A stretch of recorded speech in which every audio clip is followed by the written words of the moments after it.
Сегодня мы познакомимся с ваншотом «Сорвиголова. Сезон 1» за авторством Энтони Джонстона, который был одним из сценаристов игры Dead Space, работал над историей в Resident Evil Village и также успел приложить руку к лимиткам Shadowland «Кровь на улицах» и «Паучий остров. Смертоносные руки кунг-фу».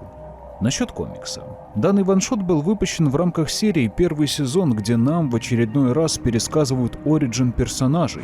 Безусловно, есть ряд несостыковок, из-за чего события записали в неканон и вселенную обозначили как Земля TNR-563, где TNR — темпоральный номер реальности. Перед тем, как мы начнем, отмечу, что судьба формата зависит от вас, поэтому можете поддержать канал лайком и комментарием. Меня зовут Мортом, приятного просмотра. Знакомьтесь, Мэтт Мёрдок. Днем один из лучших адвокатов Нью-Йорка, а ночью гроза преступности «Сорвиголова». Узрите мрачные тайны его первых дней в костюме. Узнайте, как слепой парень стал человеком без страха, одним из величайших супергероев всех времен. Его первые столкновения с Филином, Пурпурным Человеком и Мистером Страхом. Но такими ли вы их помните? Комикс открывается 4 кадрами, которые кратко описывают события в жизни Мэтта Мёрдока до того, как он надел костюм «Сорвиголовы». Джек Мёрдок дает сыну наставление о том, чтобы тот был куда более чутким и достойным человеком, нежели он сам. «Ты будешь долго и усердно учиться, слышишь? Станешь врачом или юристом». Тут же мы видим, что Джек и здесь является боксером, судя по перчаткам, висящим на стене, и фотографии с чемпионским поясом. После нам показывают, как Мэтт спасает пожилого мужчину, отталкивая того с пути грузовика, который, как мы знаем, вез радиоактивные отходы. Это приводит к тому, что мальчик сам становится жертвой аварии. Безрассудный героизм. Потерять одно чувство, но получить другое. И ведь действительно, Мэтт в результате этого несчастного случая потерял зрение, о чем доктор непременно сообщает отцу, но взамен его остальные чувства обостряются до сверхчеловеческих уровней. И заключительный для предыстории кадр: уже повзрослевший Мэтт стоит рядом с могилой своего отца. События переносятся в настоящее время. Отец всегда говорил мне ничего не бояться. Если ты победишь свой страх, Мэтти, ты сможешь все. Каждый раз он выходил на ринг с этими словами, но сейчас мне страшно, как никогда. Ведь в этом зале находится его убийца. Да, Мэтью, как и в оригинальном комиксе 60-х, находит убийц своего отца, чтобы отомстить. Сорвиголова вступает в бой и весьма быстро и без особых усилий раскидывает бандитов, но он пришел не за шестерками, он пришел за Слейдом и Фиксером, боссами этой группировки. Оба данных персонажа также появлялись в первом выпуске и были причастны к смерти Джека Мёрдока напрямую, а упомянутый Фиксер, он же Роскос Уинни, даже появлялся в сериале от Netflix, ныне канон КВМ. Слейд и Фиксер, оглядываясь на преследующего их Сорвиголову, путают его с Человеком-пауком из-за яркой расцветки. Мэтт, конечно же, быстро их настигает, попутно рассказывая нам, читателям, что именно Слейд спустил курок и выстрелил в Джека Мёрдока. Мэтт вырубает преступника и продолжает преследование. Откровения на этом не заканчиваются. До того, как настигнуть этих двоих, Мэтт выяснил, что, может, Слейд и был стрелком, только вот сам приказ пришел от Роскос Уинни. Причиной послужила гордость бойца Джека и его последующий отказ участвовать в подставных боях. Пока Сорвиголова выбивал дурь из Слейда, Фиксер успел удрать, но особые способности Мёрдока помогают настигнуть злодея. Обостренное обоняние позволяет Мэтту почувствовать, что от Фиксера пахнет старыми сигарами, дрянным одеколоном и страхом, а обостренный слух дает возможность уловить вздроги в неровном дыхании, отклонения в тяжелом сердцебиении. Нагнав Роско, Мэтью притворяется своим отцом и говорит: «Я уже мертв, Фиксер. Я мертв с тех самых пор, как ты убил бойца Джека Мёрдока». Судя по реакции Роско, то он явно не сомневается, но пытается успокоить самого себя, что это ложь. Это не Джек Мёрдок, но его организм считает иначе.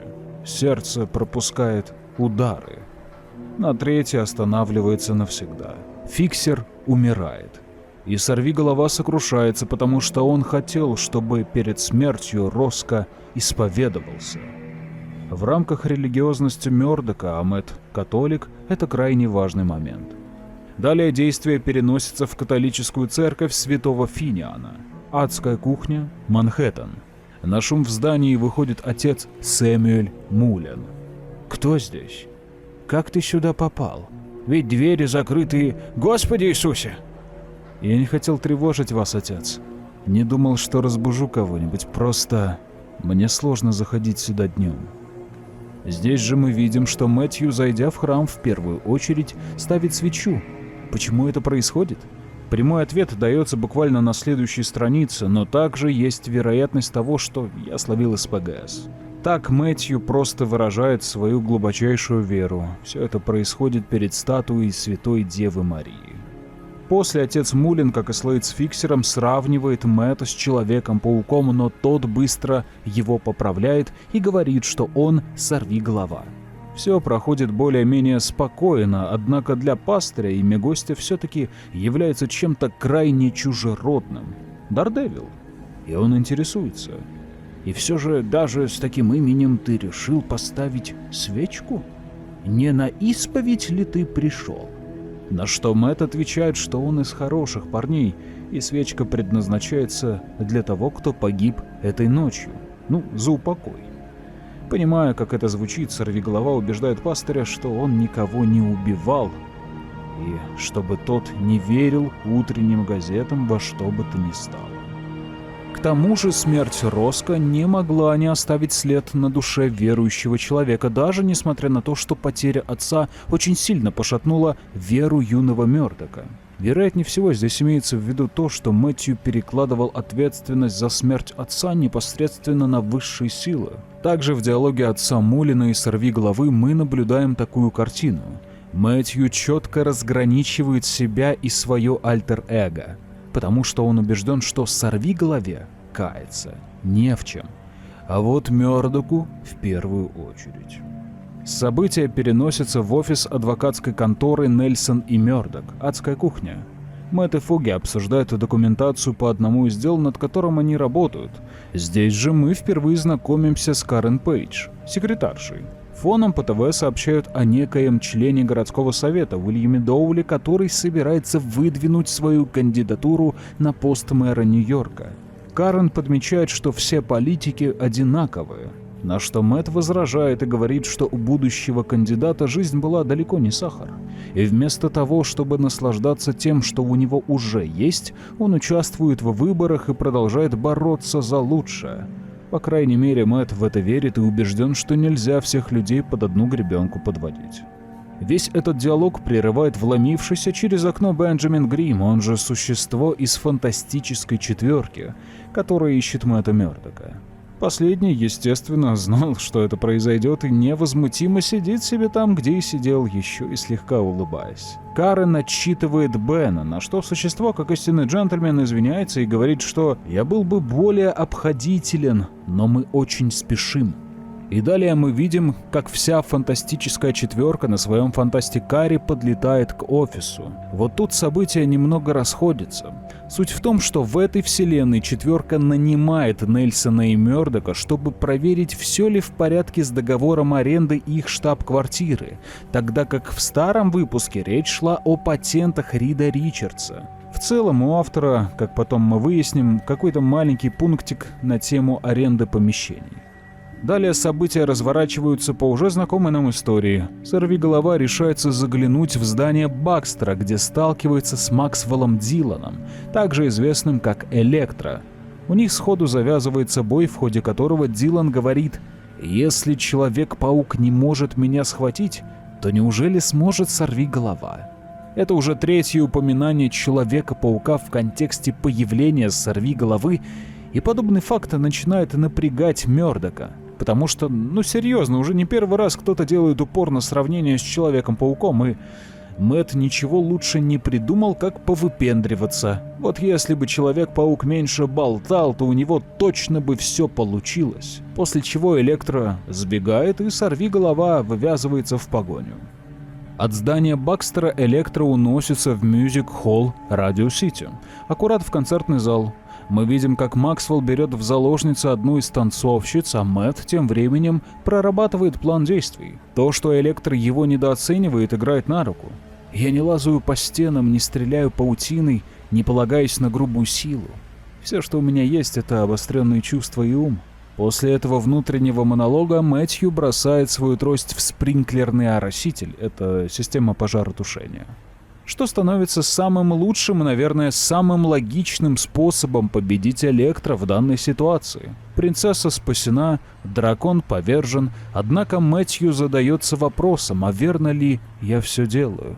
Цель этого костюма была в том, чтобы отомстить за смерть отца и чтобы Мэтью Мёрдок не нес ответственность за то, что произойдет. Отец отомщен, но я все еще тут. Так как же мне лучше бороться с преступностью, в зале суда или же на улицах города? Мы возвращаемся в офис конторы Нельсон и Мёрдок, где Фоги читает вслух свежий выпуск газеты. Доктор Ричардс выразил благодарность сорвиголове за неоценимую помощь в борьбе, после чего Карен прерывает его и подмечает, что она пересекалась с Человеком-пауком, Фантастической четверкой, Железным человеком в конце концов, но вот с самим сорвиголовой... На что Фоги отшучивается: «Ага, неужели? Ты ведешь какой-то список?» Но их небольшой конфликт прерывает звонок от Лиланда Оулсли, более известного как Филин. Кстати, он тоже появлялся в сериале от Netflix. Ему нужен адвокат. В этот же момент в контору заходит отец Мулен, который пришел просить Мэтта и Фоги о помощи, так как в мэрии сообщили, что срок аренды церкви истекает в следующем году и их всех просто выгонят. Но подвох в том, что ранее составленный договор должен действовать как минимум последующие 20 лет. Это если верить словам отца Мулина. Мэтт сходу подмечает, что это похоже на обычную бюрократическую ошибку. Тем временем Сэмюэль же утверждает, что здесь замешано что-то еще, да и комитет по земельным вопросам коррумпированы, и вообще они просто хотят их прогнать, вот такие вот злые бяги-забияки. Мёрдок резонно спрашивает, а в чем мы помочь-то можем? Нужен подлинный договор, и мы все докажем, иначе это все не имеет никакого смысла. Но оказывается, что отец Мулин не из робкого десятка, и он использует достаточно простую, но действенную манипуляцию. «Я, может, и приехал сюда после службы в Калифорнии, но вырос я в адской кухне. Я видел бой твоего отца. Дэвис был вдвое больше. Шансов не было, но он сражался до самого конца. Думаю, что это явно повлияло на твое решение стать адвокатом. Подумай над моими словами. Нам нужна помощь». После чего отец уходит, глядя на Мэтта умоляющим взглядом. И это сработало. Безусловно, все-таки Мэтт не видел бой своего отца, а вот Мулин — да. Мёрдок всю ночь в итоге размышлял над тем, что пастырь прав и надо бороться до конца, но его прерывает звонок от Фоги. Карен пропала, и, вероятнее всего, это связано со звонком от Леланда Оулсли, Филина. Мэтт сходу понимает, что это уловка, чтобы заполучить Нельсона и Мёрдока как адвокатов, но простым путем идти ни в коем случае здесь нельзя. Нужен более тонкий и точечный подход, и он берется за свой костюм. Empire State Building, Мидтаун. Сорвиголова сидит на вершине, наблюдая за кипящей жизнью города с высоты птичьего полета. Все это сделано ради того, чтобы, используя свой острый слух, найти Карен среди десятков тысяч голосов Нью-Йорка. Безусловно, ему это удается. Мэтт несется настолько быстро, насколько это возможно, к месту, откуда он слышал ее голос. Приближаясь к Гудзону, осознает, что, вероятнее всего, она в порту. Спустя буквально минуту его догадка подтверждается, и он находит ее. Филин тем временем спешно ретировался, и Мэтт спешит к клетке. Здесь у Карен наконец-то сбывается мечта, и она встречает сорвиголову. Мэтт спасает Карен, разжимая прутья и спуская ее из клетки Лиланда на землю, после чего мы видим, что между двумя какая-то искра все же пролетает, и тут Мёрдок чуть не выдает себя, называя Карен по имени.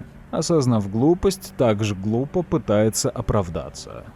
«Ну, ты снишься мне каждую ночь, Карен. Вся эта ситуация весьма усыпила бдительность сорвиголовы, и Филин успешно нападает со спины.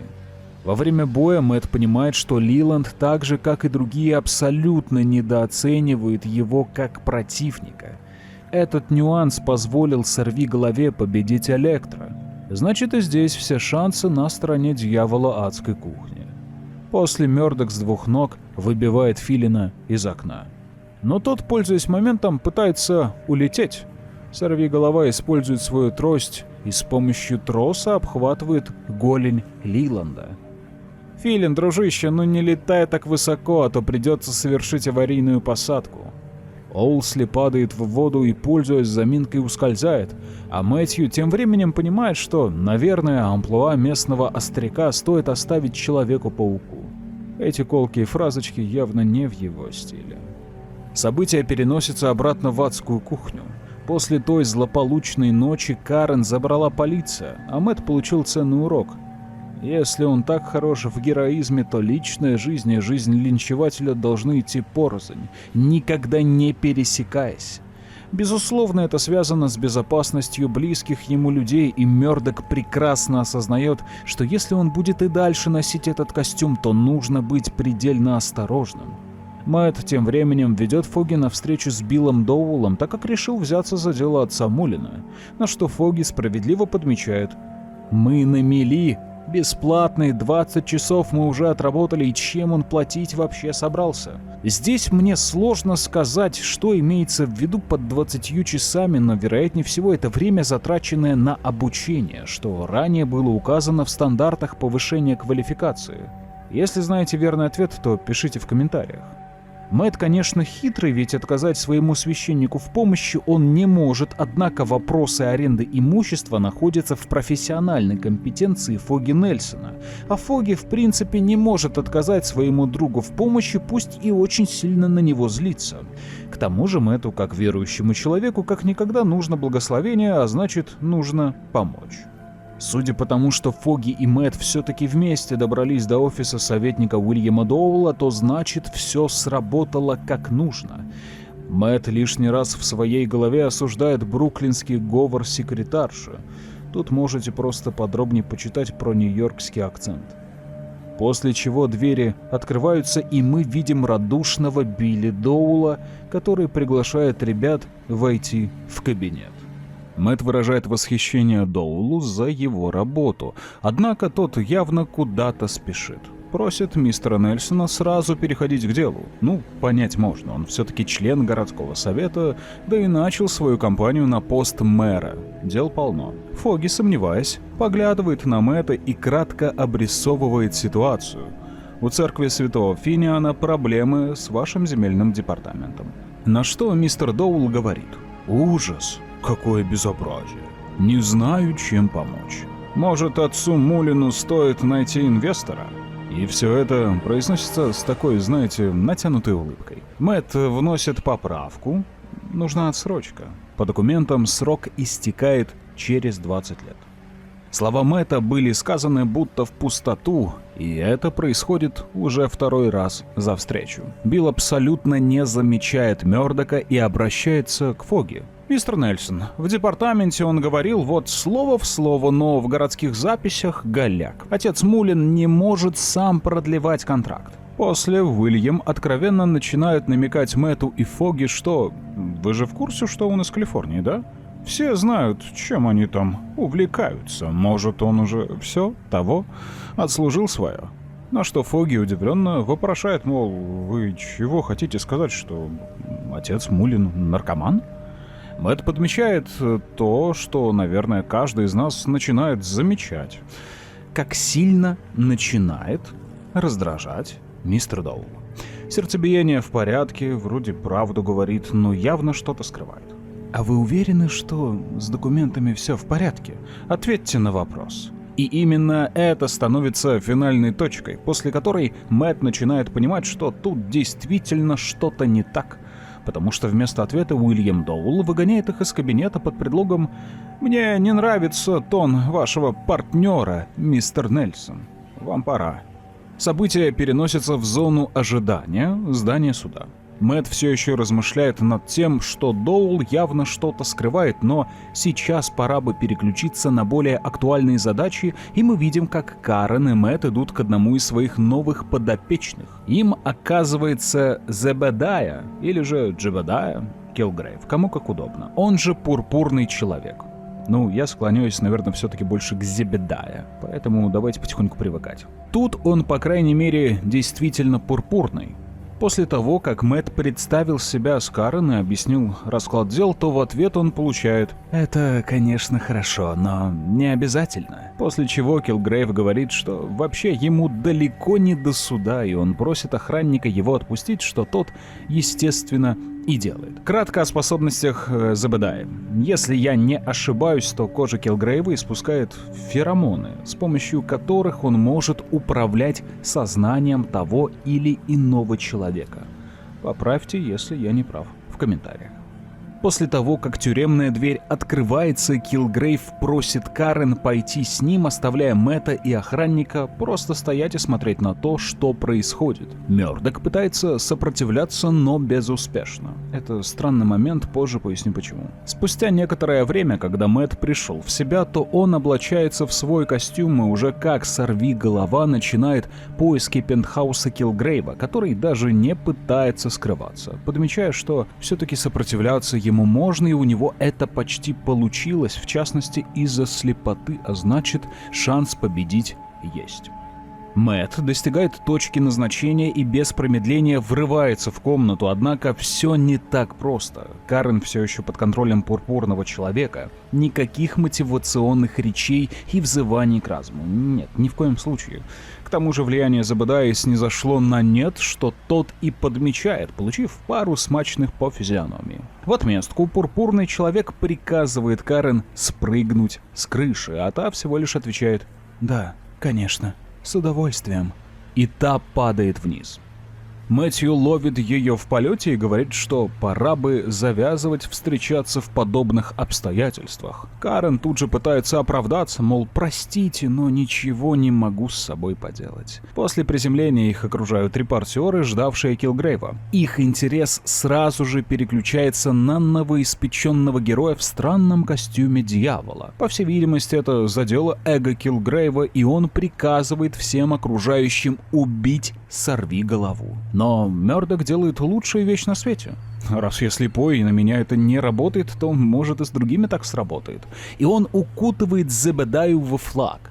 Действительно действенный вариант. Килгрейва по итогу уводит полиция, вот как мы видим в этом самом флаге.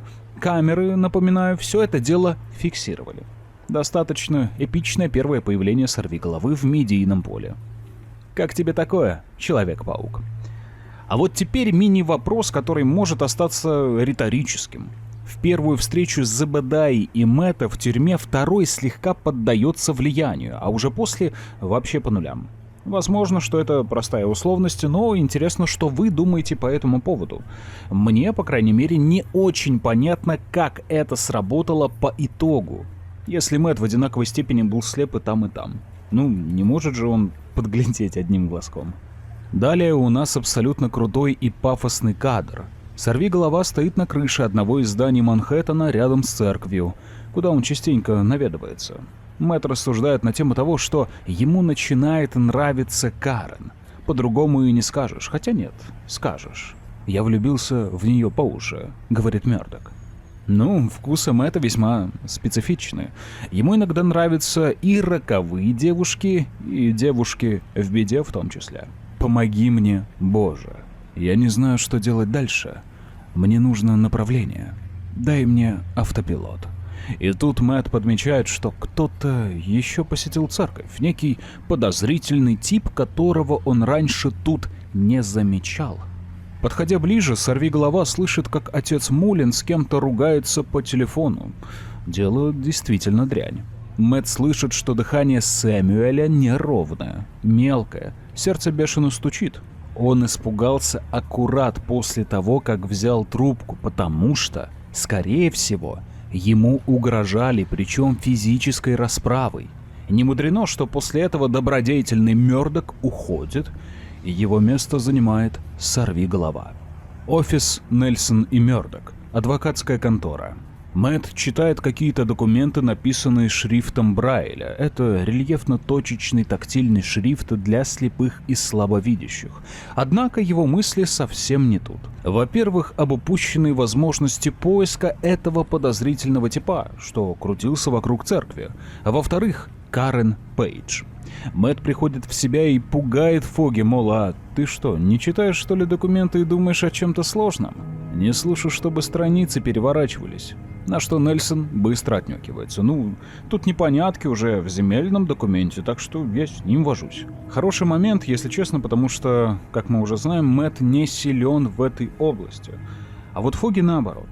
Поэтому ему, и только ему, приходится вот как-то ускорять и без того нелегкий процесс, подначивая Фоги, мол, давай работай дальше. Однако Мёрдок и сам успел навести справки.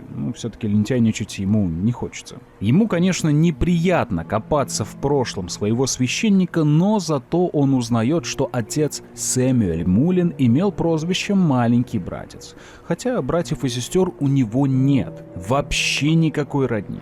По крайней мере, задокументированный. Зато есть огромный многолетний пробел в жизни, так как городские записи о нем отсутствуют абсолютно везде. Вот в любом городе, неважно где вы будете искать, их абсолютно нет. Первые упоминания о нем совпадают ровно с тем моментом, когда он стал проповедовать в Манхэттене, соответственно, в адской кухне. Кличка «Маленький братец» не дает Мэтту покоя, как и разговор по телефону между священником и незнакомцем, которого первый явно знает. Но это все потом. Мэтт подмечает, что надо бы отдохнуть, а то последние дни и ночи были крайне насыщенными на события, да и надо бы Фоги рассказать о чувствах к Карен, что было бы честно по отношению к другу. И в этот момент Нельсон, будто бы читая мысли Мэтта, что, естественно, не так, у него нет никаких суперспособностей, говорит: «Надо поговорить. Есть один секрет, который, прям между нами, и это было бы честно». Мёрдок слышит, что сердце Фоги бьется настолько бешено, будто бы вырвется прямо вот здесь и сейчас из груди, и вот все взорвется. Неужели он узнал, что я сорвиголова? Но нет. Фоги хочет сделать предложение Карен. Этого Мэтт, точно не ожидал. События переносятся уже на какое-то время вперед. Нас бросают в гущу событий в адской кухне. Сорвиголова столкнулся с Матадором. Со слов Мэтта, он уже несколько недель шляется по городу и устраивает грабежи, нападает на местных, да и в целом ведет себя максимально непотребно. К слову, Мануэль, так звать данного персонажа, не имеет каких-то особых сил. Просто ловкий, быстрый и спятивший мужик в костюме Матадора. «Сеньор супергерой, я сражался с лучшими быками мира. Ты что, можешь со мной справиться?» Мэтт подмечает, что его мулета, Матадора, это та самая красная тряпка, но очень много движений создает для радарного зрения, из-за чего он не может до него добраться. К тому же Мэтт отвлекается на охранника, чтобы просто убедиться, что с ним все в порядке и ему ничего не угрожает. Все это в совокупности лишает Мэтта концентрации, и он отхватывает по лицу. После события уже, на мой взгляд, какие-то более комичные, чем мы бы ожидали, потому что вот эти «очевидный ход, амиго» и «хия» от Мэтта, прям максимально забавные. Да и люди, смотрящие за битвой, вот так тоже интересно подмечают, что, сорвиголова ничего не может ему сделать, тоже мне герой. Всегда говорил, что в них нет ничего особенного. Да, Матадор унизил Мэтта прилюдно, на камеры. Такого уж точно еще никто не делал. То есть он только-только буквально в глазах общественности получил какую-никакую репутацию и тут же ее теряет. Мануэль, Матадор, благодарит публику за пристальное внимание и разбрасывает несколько мешков с банкнотами и в хаосе улепетывает куда подальше. Мэтт, пользуясь случаем, также ускользает, однако этот инцидент явно повлияет на его дальнейшие действия, потому что даже парень в хэллоуинском костюме не боится сорвиголову. Чего уж говорить про то, что о нем теперь думают люди.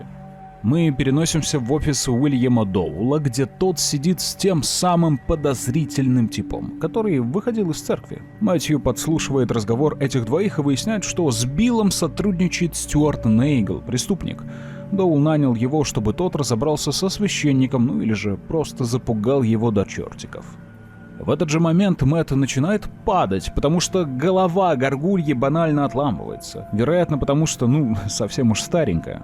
Вот если бы это были те самые шотландские, то это был бы уже, наверное, другой разговор. Да ладно, вселенная не та. Мэтт падает, но успевает зацепиться за пожарную лестницу, что привлекает внимание Доула и Нейгла. Что такое, парень? Не смог побить того клоуна и решил в отместку отметелить старика, как я? Нейгл сразу, без промедления, начинает стрелять и угрожать Мёрдоку вызовом полиции, что весьма забавно. Доул его останавливает, мол, харе, достаточно. Мэтт успевает удрать и, сидя на водонапорной башне, рассуждает, что он одолел пурпурного человека в прямом эфире, получил какую-то известность, хотя это не было целью, а теперь все идет наперекосяк. Его унизил Матадор. Доул и Нейгл заметили его и чуть не пристрелили. На личном фронте тоже не все так гладко. Фоги хочет сделать предложение Карен, в которую Мэтт влюблен, да и запутанная история вокруг отца Мулина тоже оставляет желать лучшего. Конечно, это могло бы сильно надломить Мёрдока, но наоборот, мотивирует. Как говорится, мотивацию надо поднять, мотивация должна быть всегда. Сорвиголова теперь будет играть по своим правилам. Ауф. Но мы возвращаемся в офис Нельсона Мёрдок. Фоги приглашает Карен на ужин, по понятным причинам, так как-то отнекивается, мол, устала я, гуляла много, дома хочу побыть. После входит Мэтт, и Фоги сразу же переключается на него. Ты что, с ума сошел? Что за дела? И показывает ему газету, на что Карен подмечает, что... Чувак, он же слепой, ты серьезно? Оказывается, что в статье говорится о том, что Мэтью Мёрдок, адвокат из Нельсона Мёрдок, заявил, что знает личность Матадора, и это сорвиголова. Буквально один и тот же человек, и это огромная проблема, потому что костюмированные шуты одновременно используют несколько личностей, чтобы сбить с толку общественность. Фоги злится на Мэтта, потому что тот говорил не от своего лица. Он говорил именно от лица всей конторы Нельсона Мёрдока, в случае чего пострадает не конкретно репутация Мёрдока, а общая репутация. Репутация компании, тут логично. Но Мэтт успокаивает друга. Это бесплатная реклама, выдохни уже. И тут же мы узнаем, что этот ход Мэтью сделал, чтобы задеть гордость Матадора. И привлечь внимание. И уже ночью Мануэль по-тихому вламывается в контору к ребятам, но его перехватывает ожидавший заранее сорвиголова и буквально одним киком выбивает его из окна и постепенно пытается заманить на крышу от посторонних глаз подальше. Понятно почему. И у него это получается. Шум толпы потихоньку становится тише, у Мэтта все больше и больше концентрации, а соответственно больше вероятность победить. Происходит обмен ударами, причем весьма увесистыми, судя по всему. «Ты так же слеп, как и твой друг-адвокат». «Как иронично», — подмечает Мэтт.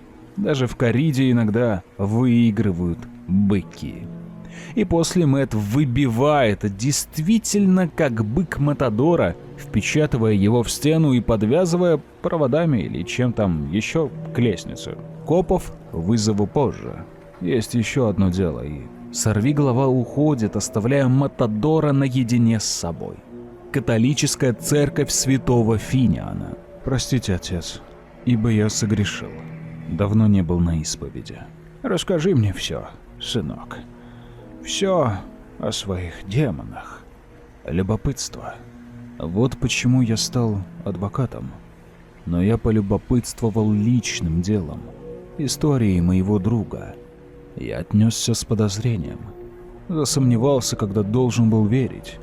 Я должен был спросить его, почему я не могу найти никаких записей о вашей семье в Нью-Йорке, отец.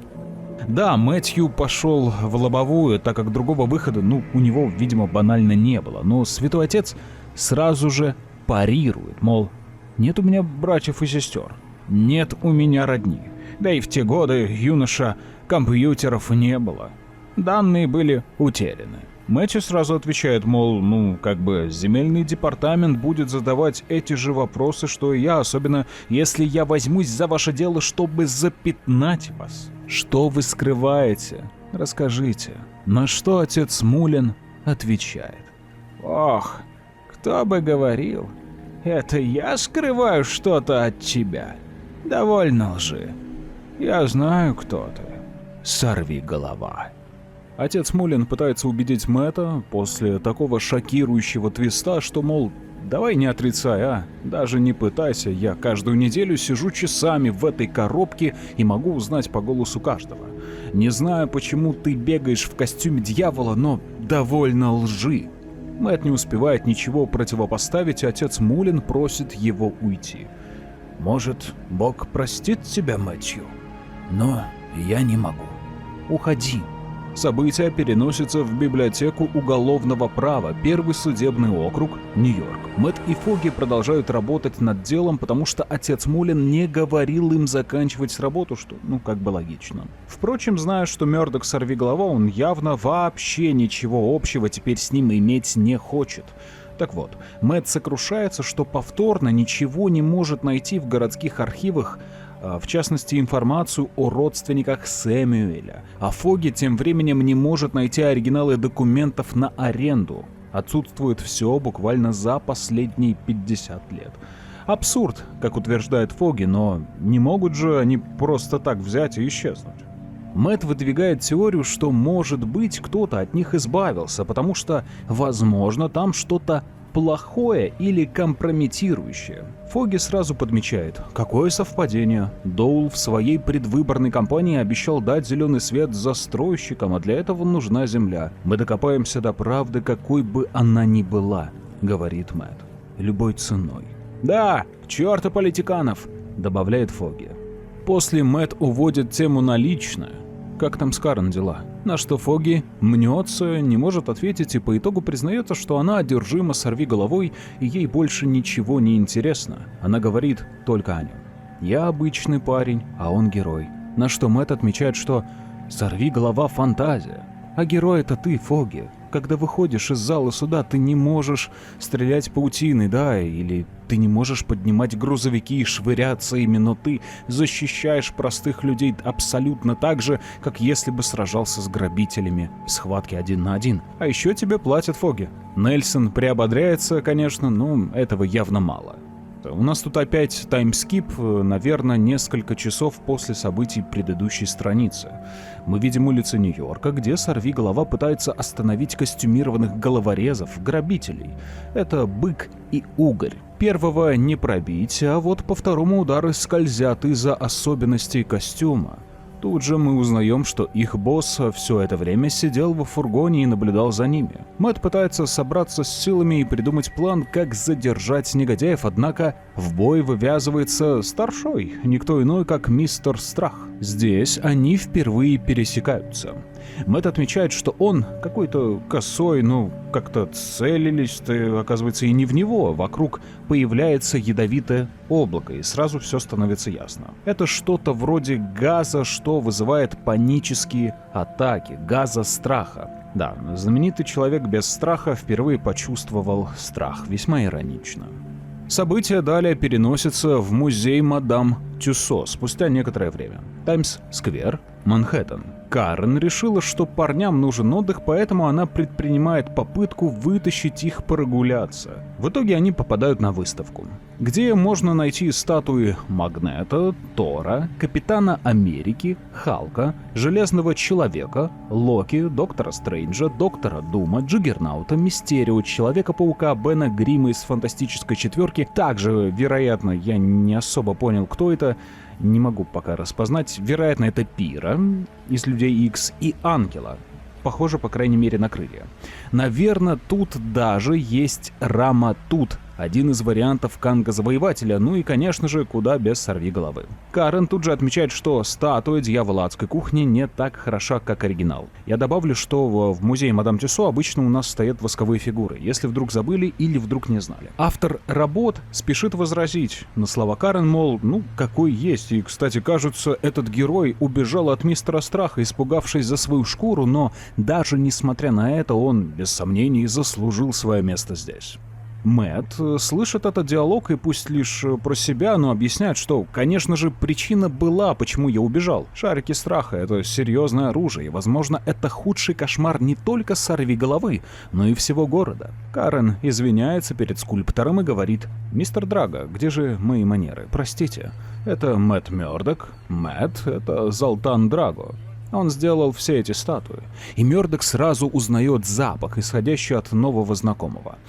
Это тот самый газ, что и при битве с мистером Страхом. Мэтта сразу же повело, и Фоги уводит его с выставки.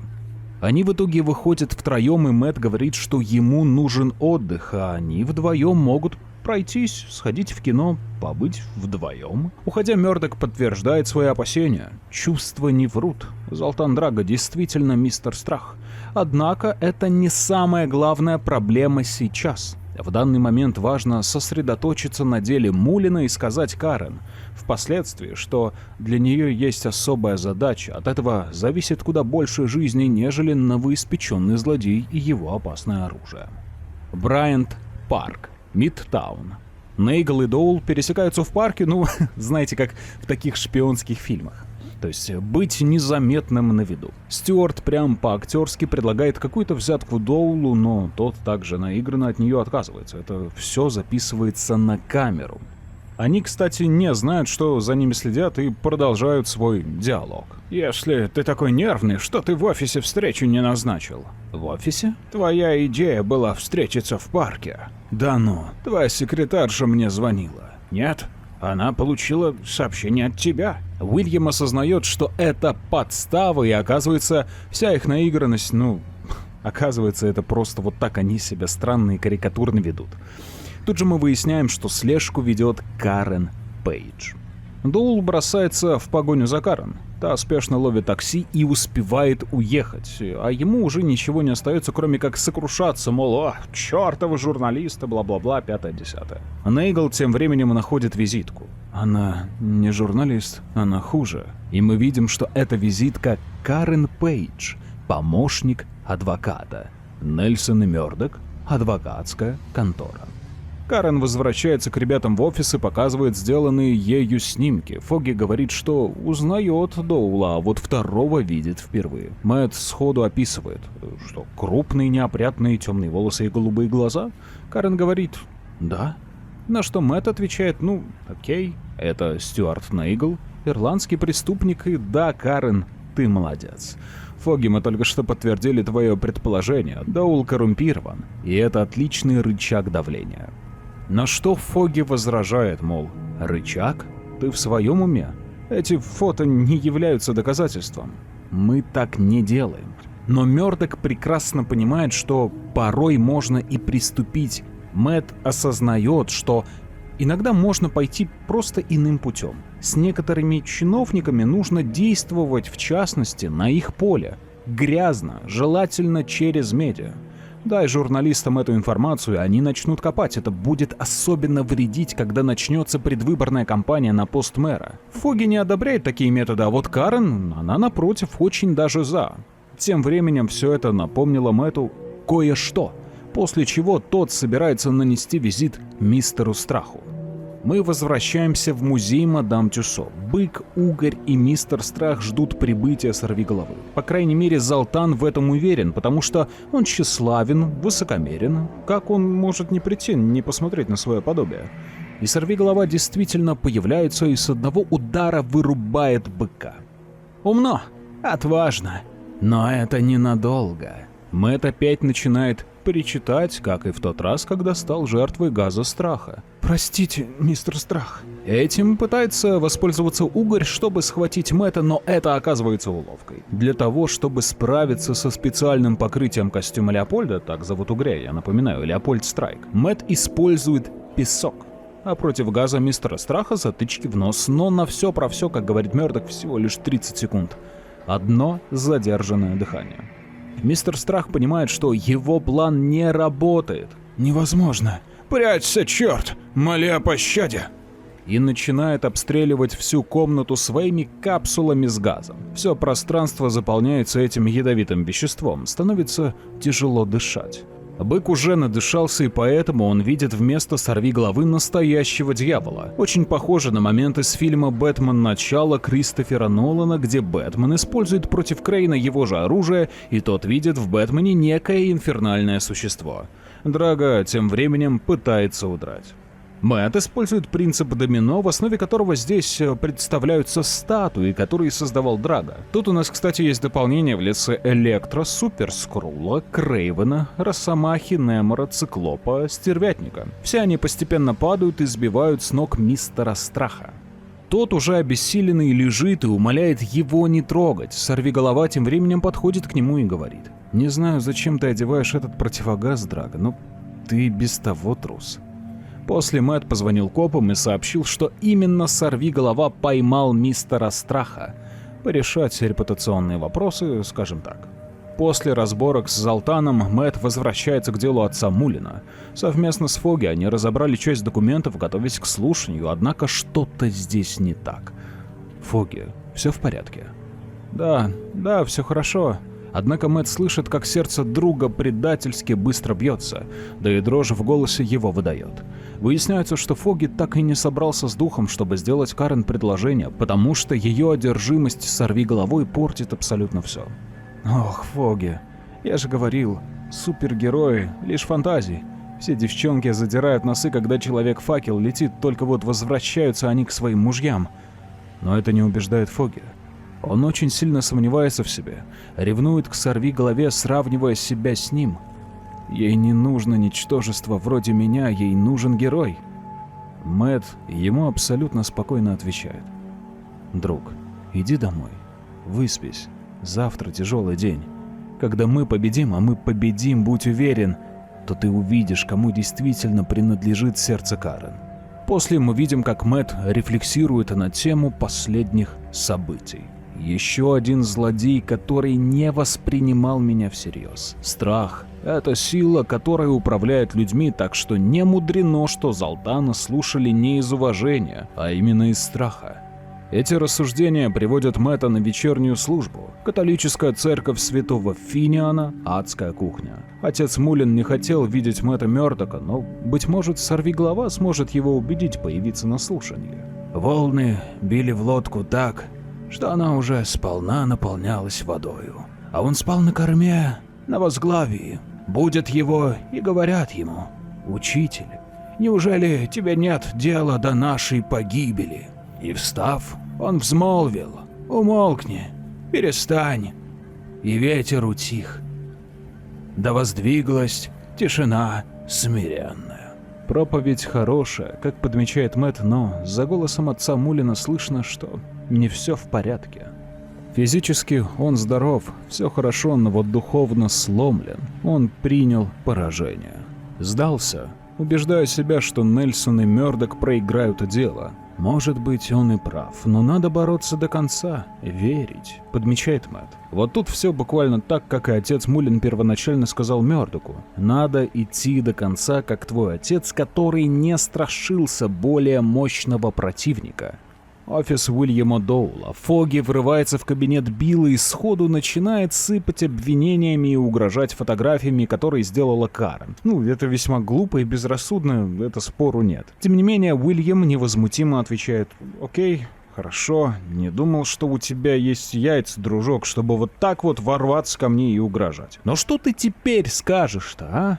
И мы видим, что позади Фоги находится Стюарт Нейгл, который сходу вырубает его прикладом пистолета. Кажется, что Билл Доул выходит на тропу войны, чтобы бесповоротно устранить с пути назойливых юристов. Очевидно, что слова Мэтта вдохновили его на безрассудный героизм.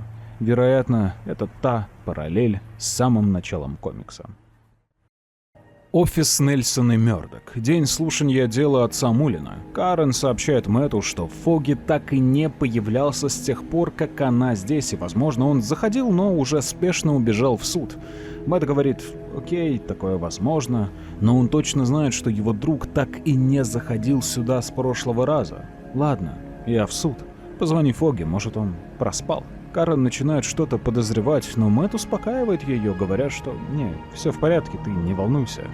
Гражданский суд Нью-Йорка, Нижний Манхэттен. Зайдя в здание, Мэтт сразу понимает, что Фоги и тут не было, и он очень хочет верить в то, что тот реально все-таки просто проспал, и они беспокоятся зазря. Желание залезть в костюм невероятно велико, чтобы пойти на поиски друга, но как бы нужно довести дело в суде до конца. Для отца Мулина, для общей репутации, лично для Мэтта. К тому же без Фоги Мёрдок может проиграть, потому что, как отмечалось ранее, эта специализация именно что Фоги Нельсона усугубляет все то, что и отец Мулин не пришел на само слушание. Положение дел ухудшается, когда Мэтт встречает Уильяма Доула. «Советник, не думал, что вы что-то понимаете в законах». «А где ваша толстая бабочка? Застудила крылышки? Может, вас не переносит? А может, он узнал, как обстоят дела? Судья О'Брайен все рассказал, когда мы вместе играли в гольф». Мэтт быстро парирует. «Окей, хорошо, пусть так, мы знаем, кому вы платите. У нас есть ряд доказательств против вас». К тому же, его честь вряд ли будет рад узнать, что его приятель светится на первой полосе Daily Bugle с не очень приятным заголовком. Естественно, это выводит Доула из себя, и тут же Мэтт понял, что дела совсем плохи. Запах одеколона Фоги на пиджаке Билла. Тем временем начинается судебный процесс. Мэтт понимает, что его шансы проиграть невероятно велики, однако в процессе был сделан акцент именно на то, что застройка – главное обещание предвыборной кампании Доула, а земля церкви имеет невероятно огромную ценность, особенно для этой самой застройки. По удачному стечению обстоятельств все документы в руках управления внезапно исчезли, что является странным, и, несмотря на то, что процесс идет вовсю, мысли Мэтта были не здесь. Наконец-то первый перерыв. Мэтт при удобной возможности звонит Карен, чтобы узнать новости о Фоге, пусть даже зная, что, скорее всего, все идет очень и очень плохо. Все усугубляется новостью, которую сообщает Карен. Распечатки фото, которые она сделала, пропали. До Мэтта окончательно доходит, что Фоги, да, он сделал смелую вещь, просто безумный поступок, но это абсолютно глупо. Безрассудный героизм, я напоминаю. Именно так говорилось в самом начале комикса. Мэтт сразу врывается к судье, чтобы разрулить вопросы. Основная задача по данному делу сейчас — это попытаться запросить отсрочку, потому что в ином случае справедливостью тут и не пахнет. К тому же нужно найти и спасти Фоги. Билл Доуэлл пытается убедить судью, что нет смысла мутить воду, но Мэтт утверждает, что появились новые сведения. «Какого рода, мистер Мёрдок?» «Я их еще не видел. Простите за каламбур. Мой партнер уверяет, что это изменит ход всего дела». Доуэлл пытается как-то возразить, но судья непреклонен и дает отсрочку до утра следующего дня. Уильям спешно покидает здание суда, и Мэтт следит за ним с крыши, понимая, что тот сразу же может направиться именно к тому месту, где в теории Фоги держат в заложниках. 100% узнать не может, но вероятность этого крайне велика. Да и к тому же зона ответственности Мёрдока заканчивается здесь и сейчас. На нем и без того лежит бремя вины, так как его слова разожгли в друге излишнюю смелость. Все, что произойдет далее, в юрисдикции сорвиголовы. Мэтт очень надеется, что Фоги не ранен, а если и так, то это очень глупо со стороны Доула. Он не должен, да и не может так рисковать, верно? Машина тем временем направляется обратно в адскую кухню, но не в офис Доула, а в церковь святого Финиана. Общая картина происходящего окончательно складывается воедино. Посмотрим, удастся ли тебе показать Доулу, что такое страх. События переносятся уже в церковь. Уильям приехал на место. Мы видим несколько головорезов, Стюарта Нейгла, а также побитых отца Мулина и Фоги Нельсона. Сэмюэль извиняется, говорит, что это он виноват, но что Доул поддакивает. Да, это уж точно. Этого можно было бы избежать, если бы вы, святой отец, согласились на наши условия. После Уильям делает предложение Фоги, мол, работай на нас, Тебе деньги, мне выгода, твоя фирма будет очень полезной, прикрывая наши хвосты и отмазывая от тюрьмы моих пацанов. Фоги без раздумий сразу выпаливает: ни за что, никогда на свете я не буду таким заниматься, но один из головорезов хватает отца Мулина, показывая, какие могут быть последствия. Значит, я был прав. Все это насилие, принуждение лишь для того, чтобы выбить землю для дружков-застройщиков, говорит Фоги. Доул, уже не скрывая своих намерений, мол, да, и что? Ну и что ты сделаешь? Да, ты прав, но если бы голова твоя, дурак, работала бы лучше, то ты бы давно закрыл свой рот и свалил бы с дороги. И тут мы выясняем, что, со слов Доула, эта земля, да, она действительно важна, но Фоги очень многого не знает. И тут есть один большой скрытый нюанс. Далее что-то начинает шуметь, это привлекает внимание головорезов. Доула, естественно, и внезапно, опять же, напоминая вот слегка фильм «Бэтмен. Начало» Нолана, сорвиголова потихоньку утаскивает бандитов во тьму. Естественно, начиная с самых малозначимых, куда уж без этого. Нейгл сразу же начинает торговаться. «Чувак, если ты коп, то давай договоримся». На что из тьмы доносится: «Я не коп. Меня нельзя купить, как советника Доула и его брата Сэмюэля». Нейгл, ориентируясь на источник звука, начинает стрелять. Но эти попытки были тщетными. В руку, в которой он держал пистолет, прилетает трость, а в лицо, которое все еще не понимало, что происходит, прилетает нога. Далее сорвиголова все поясняет, как во всяких детективных историях. Знаете, вот идет развязка, и детектив сразу все рассказывает. Когда Сэмюэль уехал из Нью-Йорка в Калифорнию, он взял фамилию матери — Мулин. Фамилия мужа была Доул. Все это лишь ради того, чтобы скрыть свою личность, чтобы скрыться от брата Билла. Но ты вернулся, почему же, Сэмюэль? Доул не выдерживает и начинает психовать, угрожая пристрелить Фоги Нельсона. «Клянусь, я убью всех, если ты не покажешься!» Сорвиголова ждал этого момента, и мы видим Мэтта в обновленном красном классическом костюме. Прекрасен, абсолютно великолепен. Сорвиголова слышит, что сердце Доула бьется настолько сильно, будто сейчас выпрыгнет из груди. Все потому, что он напуган. Напуган, потому что этот дьявол внушает ему страх. Пользуясь замешательством Доула, Мэтт набрасывается на него. «Почему ты хотел выселить собственного брата?» На что внезапно отвечает сам отец Мулин. «Это все моя вина и только. Я вернулся, потому что тосковал по родным местам. Думал, что я буду незаметным для Билла, если окажусь в самом тихом месте на земле. Мы бы могли спокойно жить». На что Уильям начинает истерично орать. «Спокойно? Когда у нас вообще был покой? Если бы не я, то отец бы до сих пор тебя избивал, сидя в инвалидном кресле, жалкий ты трус». Далее раскрываются подробности семейной драмы. Отец мало того, что избивал Сэмюэля, так еще и избивал свою жену, по совместительству мать ребят. Насилие породило более жестокое насилие в ответ, и Билл убил своего отца. Для Мэтта эта новость как ножом по сердцу. Настолько сильно его задел этот факт, что после слов «Боже, ты убил своего отца», он без раздумий бьет его в челюсть. Уильям ему говорит: «Он это заслужил, ты не знаешь, каково это было», на что Мэтт злится еще сильнее. «Ах так? А он все равно был твоим отцом!» и бьет его с ноги по лицу. Нравится, видимо, Мэтту бить людей ногами, но бог ему судья. Фоги останавливает сорвиголову, мол: «Чувак, стой, харе. Копы разберутся, выдыхай». Фоги заставил меня опомниться, вспомнить, почему существует сорвиголова. Не ради убийства, ради правосудия. Сэмюэль Доул не мог вынести убийство отца и сбежал. Его брат похоронил прошлое, которому он не мог позволить выйти в свет. Но он злоупотребил своим положением в обществе, чтобы избавиться от брата. Наконец-то Мэтт и Сэмюэль впервые разговаривают с тех пор, как последний выгнал его из церкви. «Вы ведь не видели последний бой моего отца, правда? Это меня сильно задело. Как-то не вовремя все». И в ответ Сэмюэль признается: «Да, я не видел, но каждый ирландец знает о дьяволе Джеке. Не волнуйся, я никому не скажу». Вскоре Фоги протягивает руку сорвиголове. «Сорвиголова, я хочу поблагодарить тебя за...» «Не стоит, мистер Нельсон. Вам спасибо». Вам придется говорить на слушании Доула. Я не смогу прийти. Я уверен, что вы точно отлично справитесь». И Мэтт спешно ретируется с места событий.